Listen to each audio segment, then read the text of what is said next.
ആദ്യമായും അവസാനമായും ഈ ഗാന്ധാരി എൻ്റെ മക്കളുടെ മുഖം ഒന്ന് കണ്ടോട്ടെ. എവിടെ എവിടെ നിനാങ്കിതമായി മണലിൽ പൂണ്ടുകിടക്കുന്ന നിന്റെ ഗളത്തിന് താഴെ ഉടൽ എവിടെ? അതാണല്ലേ കുറുനരികൾ കൂർത്ത ദന്തങ്ങളാൽ കടിച്ചു പറിക്കുന്നത്. എവിടെ എവിടെ? ഇനിയും എൻ്റെ 99 ആൺമക്കൾ എവിടെ? എനിക്കൊരാളുടെയും മുഖം പോലും തിരിച്ചറിയാനാവുന്നില്ലല്ലോ. അവിടെ കുന്തിപുത്ര ശിബിരങ്ങൾ ഹർഷാരവ തിമിർപ്പിലാണ്.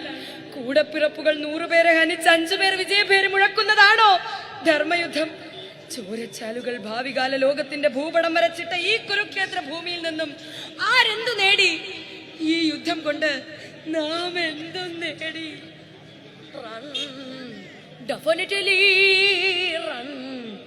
ഓരോ നഗരത്തിലെയും യുദ്ധത്തിന് സാക്ഷ്യം വഹിക്കേണ്ടി വരുന്ന ജനതയ്ക്ക് അങ്ങനെ വിളിച്ചു പറഞ്ഞു വരക്കം പോയാനേ പറ്റൂ.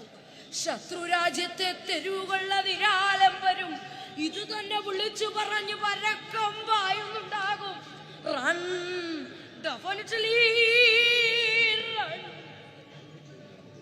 എവിടെ എവിടെ നാടിന് വേണ്ടി പൊഴുതാൻ പോയ എൻ്റെ മോൻ എവിടെ?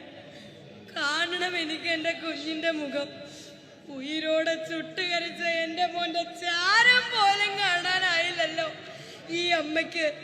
എന്തിനു വേണ്ടി, ആർക്കു വേണ്ടി ഈ യുദ്ധം? യുദ്ധത്തിനൊടുവിൽ സമാധാനം പോലും എവിടെ? ഏത് നാടാണ് അതിന് തെളിവ്? അതിർത്തികളും യുദ്ധങ്ങളും ഇല്ലാത്ത രാജ്യങ്ങളെ നമ്മൾ എപ്പോഴാണ് സ്വപ്നം കണ്ടു തുടങ്ങുക? നമ്മൾ എപ്പോഴാണ് സ്വപ്നം കണ്ടു തുടങ്ങുക? സ്വപ്നം കാണാൻ നമുക്കാവില്ല. മതവും രാഷ്ട്രീയവും ഭരണകൂടങ്ങളെ നിയന്ത്രിക്കുന്നോളം കാലം യുദ്ധം തുടർന്നുകൊണ്ടേയിരിക്കും. രാജ്യങ്ങൾ തമ്മിൽ, രാജ്യങ്ങൾക്കുള്ളിൽ, വീടുകളിൽ ഈ ജനത പരക്കം പാഞ്ഞുകൊണ്ടേയിരിക്കും. നന്ദി, നമസ്കാരം.